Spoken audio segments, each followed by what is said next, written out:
Screen juice. Ladies and gentlemen, welcome to Screen Juice. I'm Dave, and today I'm going to talk about Code 8. So, here's the quick bit of information. What is Code 8? Okay, well this is a movie that's currently on Netflix, and it's a near-future science fiction movie released in December 2019, written and directed by Jeff Chan. And no, I hadn't heard of him either. So the story takes place in a world where a small percentage of the population are born with superpowers, and these are the usual things: ice powers, electric powers, telekinesis, mind reading. There's some complicated sort of exposition at the beginning, so we find out that some stuff happens, and now they are marginalized and face severe prejudice.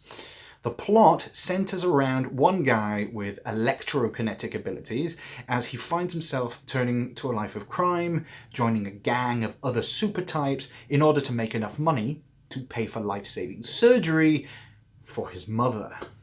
So yeah, all pretty standard stuff. Well, should you watch this? Yeah, sure. Why not? It's not particularly terrible. It wants to be like X-Men / Watchmen, but directed by Neil Blomkamp. But it ends up feeling more like that 2008 movie Jumper, if you remember that one, in the sense that it plays with some very typical, or in some cases overdone, ideas. It's not badly executed, but it does fail to do anything that hasn't already been done better somewhere else. And as such, it's ultimately forgettable. So go ahead, go and watch it. You won't have a terrible time. It's pretty okay. And come back here and then we can talk about it some more later. So for those of you still here, let's go through the rest.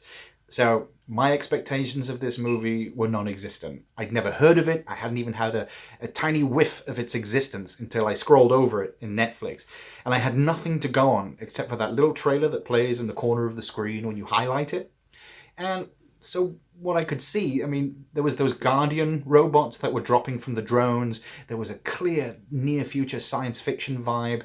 And as I said earlier, it had that kind of Neil Blomkamp feel. And it led me into thinking, man, this looks pretty cool.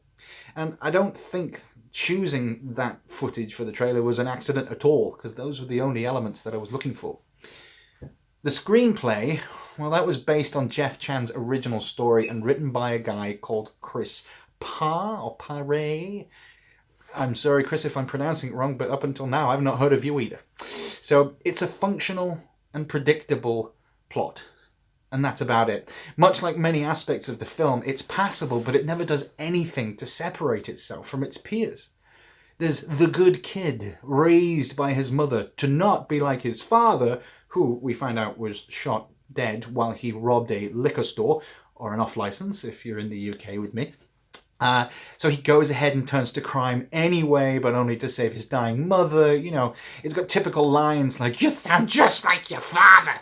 You know, these lines are all over the scenes. I mean, there's a double cross that you can see coming a mile off, and it features great lines that go something like, "He screwed us, man." "No, you screwed us. You screwed us because you got greedy." Oh, so inspiring. You know, I think this is real Oscar-winning stuff. There were a couple of moments that I did like. One of these, for instance, is when Connor, who's our main character, goes to the crime bar. Now, I don't know what you really want to call the bar, but this bar is in every movie of this sort, you know, where there's low lighting, lots of guys in leather jackets, and there's a kingpin or something in the back in a booth. He went there for the first time, and he's asked if he wants a drink, and he uses the phrase, "Not me, I'm just passing through." And the girl he's speaking to reacts to how cheesy the line is. So I thought, well, maybe it's self-aware. There's also a time when early on in the movie someone tells Connor that timing is everything, and then later on the bank heist that they're doing goes all wrong because they decide to do it shortly after the vault has been routinely emptied. So there's a couple of moments. In fact, that might be the only two moments. The superpower trope, well, that's used quite typically as an allegory for racism or classism, which is something we've already seen done better elsewhere.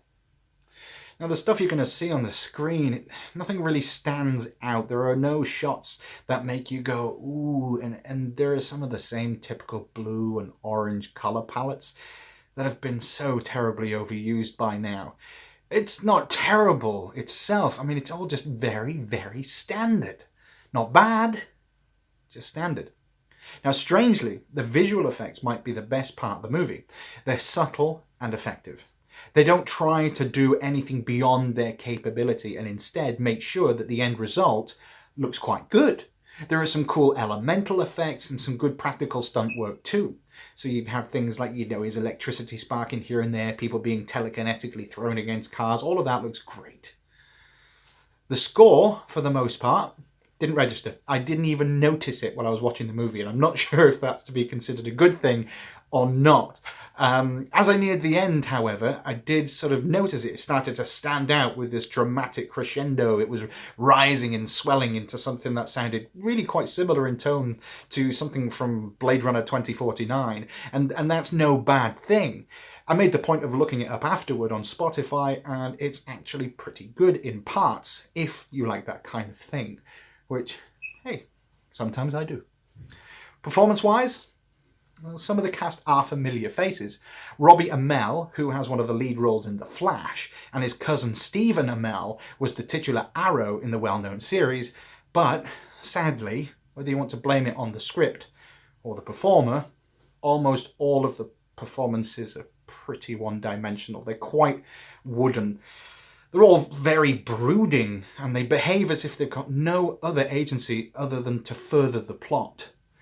There was one performance I did like, and it was from a chap called Bryk. And I hope that's how you pronounce his name. He plays Marcus, the low-level crime boss who orders around our main characters. There were moments from him that gave us lots of variation. You could see desperation, fear, and a hint of a deeper character behind there without anyone actually having to mention it. So a decent performance given the material that he was probably working with. And a side note here, all along this movie I was thinking, I know this guy, I know him from somewhere else, only to realise that he's also the same guy who played Joseph Seed, who's the main antagonist in Far Cry 5. And he did a fine job there too. So, overall, the film is actually based on a 2016 short movie, which I hadn't seen and admittedly I hadn't even heard of until after I'd watched this full-length feature film. Now I can totally see why people were so excited about it, and they managed to crowdfund a whopping $3.4 million to pay for more of the same. The short film looked really cool, and it looked as though it should be part of something much, much bigger. Sadly, more of the same is exactly what we got. The universe that was hinted at in the 10-minute short film hasn't really been expanded on. We don't really know anything more. It isn't all negative though. So the film is at its absolute best during some of the action sequences that let these super-powered individuals use their abilities in grand style.